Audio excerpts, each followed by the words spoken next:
नमस्कार। Breaking news में इस वक्त की बड़ी खबर आपको बता दें कि भरत तिवारी एनकाउंटर मामले में लगातार सवाल उठते जा रहे हैं। अब एक बार फिर से परिवार ने ऐसा आरोप लगाया है जिसने सबके होश उड़ा दिए हैं। आपको बता दें, परिवार ने भोजपुर के एसडीएम पर आरोप लगाया है, कहा है कि भरत तिवारी के पास ऐसे सबूत थे उसके फोन में, और जिसके बाद एसडीएम ने ये पूरा बदला लिया है। और ये जो एनकाउंटर का मास्टरमाइंड है वो कहीं ना कहीं इसमें एसडीएम का भी हाथ है और साथ ही साथ सीओ की भी इसमें भूमिका बताई है। तो क्या कुछ चल रहा है बिहार की राजनीति में भरत तिवारी को लेकर, तो इसी पे ज्यादा अपडेट के साथ मेरे साथ मौजूद है मेरे सहयोगी नविंदु। तो क्या है भरत तिवारी एसडीएम मामले में? अब वो कह रहे कि घोटाले का भी कुछ नाम सामने आ रहा है। देखिए, दैनिक भास्कर ने एक बहुत ही इंपॉर्टेंट रिपोर्ट छापी है और उसमें उन्होंने परिवार से बात की है, उनके रिपोर्टर ने, और जो खुलासा हुआ है वो निश्चित तौर पर चौंकाने वाला है। जो एफआईआर दर्ज की गई है उसमें एसएचओ राजेश मलाकार का नाम शामिल है, डीएसपी का नाम शामिल है और दूसरे पुलिसकर्मियों का नाम शामिल है, लेकिन उस एफआईआर में एसडीएम का नाम कहीं भी शामिल नहीं है, एसपी का नाम शामिल नहीं है। और परिवार वाले अब सीधे तौर पर आरोप एसपी मिस्टर राज और एसडीएम संजीत कुमार पर लगा रहे हैं। भरत तिवारी के भाई का बड़ा आरोप सामने आया है। उन्होंने कहा है कि पुलिस ने इसलिए भरत तिवारी का मोबाइल हथिया लिया क्योंकि उसमें एसडीएम के भ्रष्टाचार के सबूत थे। भरत तिवारी गरीबों की लड़ाई लड़ते थे, आम लोगों की बात उठाते थे, लोगों को सहायता मुहैया कराते थे, और इसी चक्कर में भ्रष्टाचार का जो मामला आता था सामने, भरत तिवारी उसकी पोल खोलते थे और एसडीएम पर बहुत बड़े पैमाने पर भ्रष्टाचार के आरोप लगाए गए हैं। कई 100 करोड़ के भ्रष्टाचार के आरोप एसडीएम पर लगाए गए और भरत तिवारी लगातार एसडीएम के पीछे पड़े हुए थे क्योंकि वो चाहते थे कि जो जवेनिया गांव है उनके लोगों को हक मिले, उनके घर तक सड़क पहुंचे। वो बाढ़ प्रभावित लोगों की लगातार आवाज उठा रहे थे, लेकिन ये बातें एसडीएम को पसंद नहीं आ रही थी। एसपी की क्या भूमिका है उस पर मैं आगे आऊंगा, लेकिन यहाँ एसडीएम सवालों के घेरे में है। आपने वीडियो देखा होगा जब विनोद कुमार सिन्हा गए हुए थे उनके घर पर, जो जज रिटायर्ड जज इस मामले की जांच कर रहे हैं, तब एसडीएम बगल में खड़े थे और पीड़ित परिवार ने एसडीएम की तरफ इशारा करके उस समय बड़ा बयान दिया था कि ये यहाँ पर क्यों आए हैं, इन्होंने ही ये पूरे मामले को अंजाम दिया है। एसडीएम पर गंभीर आरोप लगाए थे और अब उनका परिवार कह रहा है कि हमसे बहुत बड़ी गलती हो गई, एफआईआर में हम एसडीएम का नाम नहीं दे पाए हैं। यानी इस पूरे खेल का मास्टरमाइंड क्या एसडीएम है और एसडीएम के साथ साथ सीओ, क्योंकि भरत तिवारी लगातार ब्लॉक जाते थे और भ्रष्टाचार को उजागर करते थे। बिहार में ब्लॉक की स्थिति बहुत ही ज्यादा दयनीय है। वो किसी भी प्रखंड का ब्लॉक हो, वहां भयंकर पैमाने पर भ्रष्टाचार होता है। जो सरकारी कर्मचारी होते हैं जिनकी सैलरी लाखों में होती है, वो 100-100 रुपए वसूलने के लिए लोगों के चप्पल घिसवा देते हैं। वो आम लोगों को, गरीबों को इतना दौड़ाते हैं एक सिग्नेचर के लिए कि गरीब लोगों की स्थिति बद से बदतर हो जाती है। और ये पूरे बिहार की स्थिति है। विजय सिन्हा जब डिप्टी सीएम बने, राजस्व मंत्री की जिम्मेदारी मिली, तो उन्होंने सीओ की हेकड़ी निकाल दी। जो ब्लॉक में घोटाला करते थे उनकी हेकड़ी पूरी तरह से निकाल दी। लेकिन क्या हुआ, विजय सिन्हा का तबादला करके उनको दूसरे विभाग में दे दिया गया। जब नई सरकार का गठन हुआ तो ब्लॉक में भ्रष्टाचार नहीं रुक रहा है और बिहार को पीछे ले जाने का सबसे बड़ा जरिया जो है वो ब्लॉक का भ्रष्टाचार है, क्योंकि जमीन से जुड़े सारे मामले वहीं से आते हैं।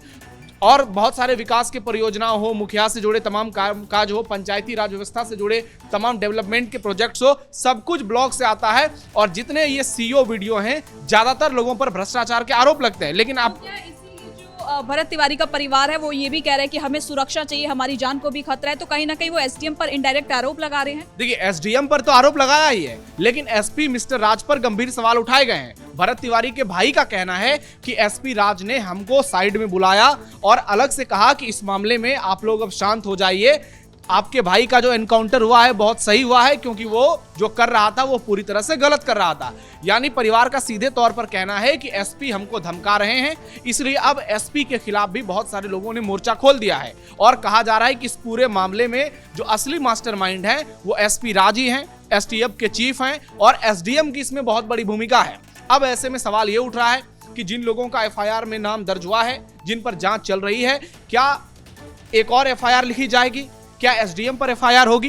क्योंकि भरत तिवारी के मोबाइल को लेकर बड़ा खुलासा हुआ है कि उसी मोबाइल में सारे सबूत थे एसडीएम के खिलाफ, एसडीएम के घोटाले के खिलाफ। और वो सारे सबूत भरत तिवारी एक्सपोज करने वाले थे और फेसबुक लाइव पे उन्होंने कई बार एसडीएम का नाम भी लिया था। इसलिए एसडीएम बहुत ज्यादा गुस्से में थे, वो भरत तिवारी से नाराज थे क्योंकि उनको लग रहा था कि भरत तिवारी आने वाले समय में उसका सारा पोल खोल देंगे।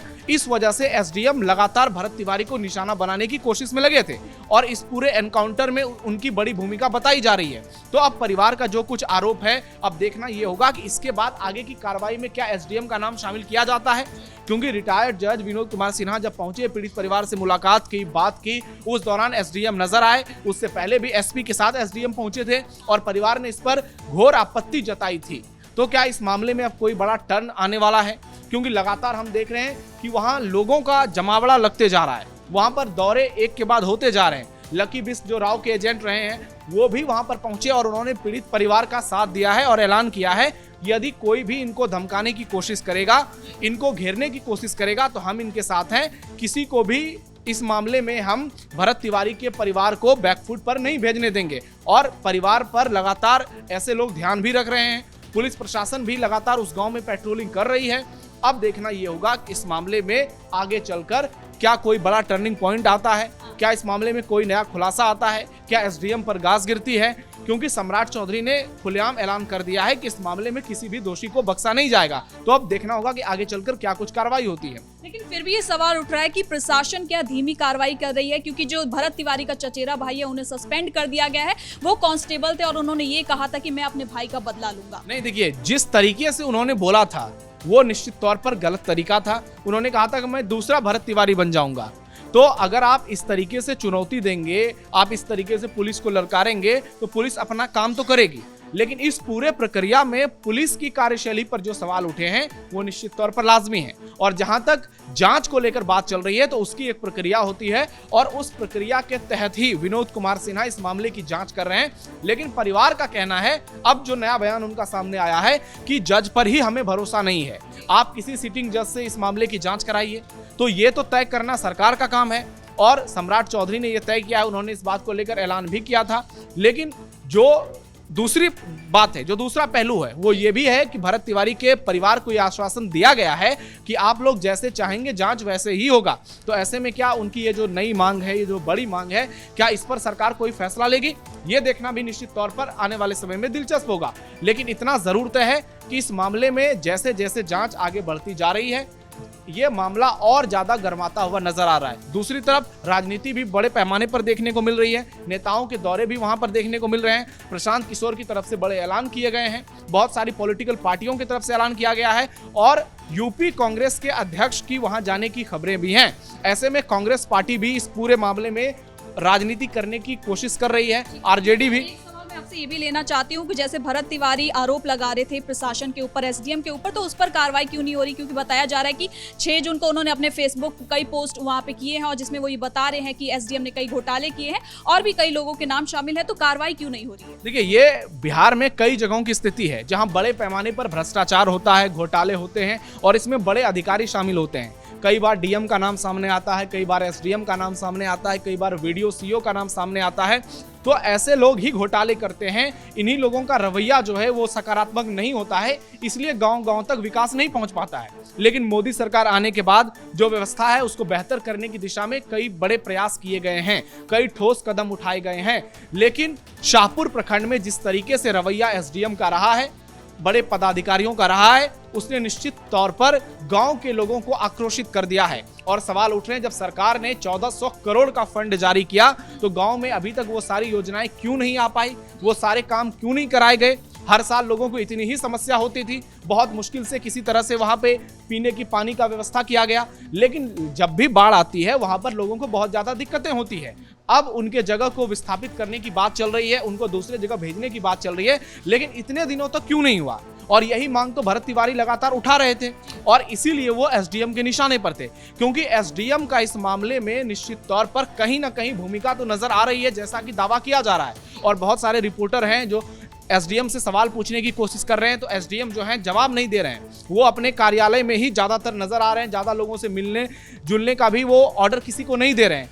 तो अब एसडीएम गंभीर रूप से इस मामले में घिरते हुए नजर आ रहे हैं, उनके लिए जवाब देना मुश्किल हो गया है। तो अब देखना यही होगा कि आगे चलकर क्या एसडीएम पर एफआईआर दर्ज होती है, क्या एसडीएम, क्योंकि अभी तक गिरफ्तारी किसी की नहीं हुई है, परिवार वालों की मांग है कि इसमें गिरफ्तारी हो जाए, लेकिन ये जो भ्रष्टाचार का मामला है, ये जो घोटाले का मामला है, ये भी एक तरफ है, भरत तिवारी की हत्या का मामला ये भी एक तरफ है। लोग कोई के, आप देखिए इसमें नागमणि जो नेता है उनका भी बयान सामने आया है, उन्होंने कुत्ते बिल्ली से तुलना कर दी है, तो अब उस पर भी तमाम पार्टियों के नेता रिएक्ट कर रहे हैं कि ऐसी बयानबाजी निश्चित तौर पर इस मामले की गंभीरता को और ज्यादा प्रभावित करती है, क्योंकि अगर नेता ऐसी बयानबाजी करेंगे तो इसका बड़ा इंपैक्ट पड़ेगा और मामले में राजनीति तो हो ही रही है, तो ऐसे में देखना होगा कि आगे चलकर इस मामले में और क्या कुछ निकलकर सामने आता है। बहुत धन्यवाद नवेंदु इन तमाम जानकारी के लिए।